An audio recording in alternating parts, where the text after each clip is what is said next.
Muhammad was very familiar with the terms and the techniques of venture capital, because venture capital had been practiced in his family for many generations.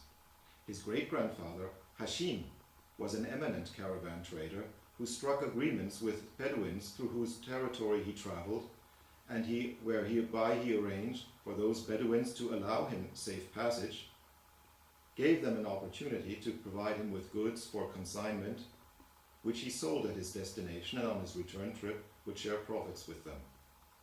Taking risks through venturing across the desert at the possibility to achieve the possibility of great profit was something that was the business model practiced by many in Mecca. Many of the terms that Muhammad would have heard during his lifetime refer to caravan trade. For example, the term azar, which describes the untoward events and accidents that may befall someone who is a caravan merchant. We use the term azar in English too. It is called hazard.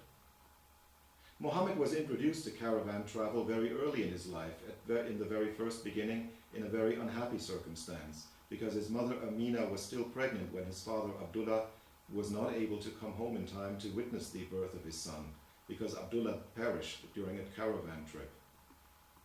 Muhammad, as a little boy, already was exposed to caravan travel.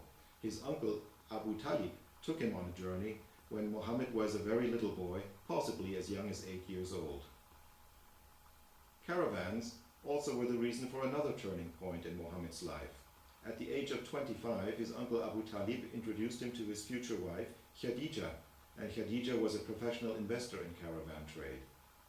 So we know that very early in his life, Muhammad followed the family tradition of being immersed in the tradition of caravans and of commercial ventures. It is possible even that a term that we describe for the essence of entrepreneurial activity, taking risk, plausibly may derive from the term riz that one encounters frequently in the Quran, where it describes in several different contexts God's bounty or other connotations closely linked to it.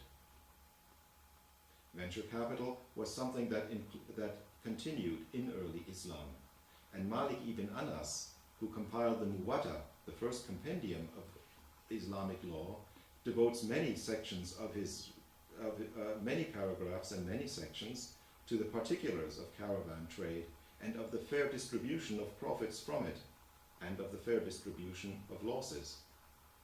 Typically, the investor would have 3 out of 4 portions of profit, the manager 1.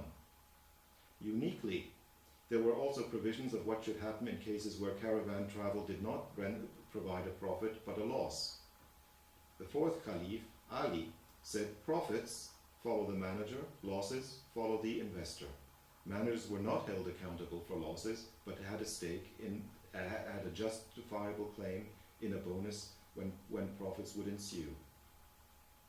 Caravan travel and the venture capital arrangements that governed them were also models for European merchants who traded with Arabic communities, specifically for seafaring merchants from Italy. Seafaring ventures have much in common with caravan travel. You need someone to invest in building a ship and equipping the ship, and you need someone to manage the ship and take it to its destination and bring it back. So profit shares needed to be agreed between the investors and the captains and the seafaring staff. These legal arrangements were called commenda, forerunners of modern corporations. Plausibly, the commendas were modeled on kirats that governed caravan trade. In this way, one sees how venture capital, originating in Arab practices that were already common before the lifetime of the Prophet Muhammad, continued in early Islam and traveled to Europe.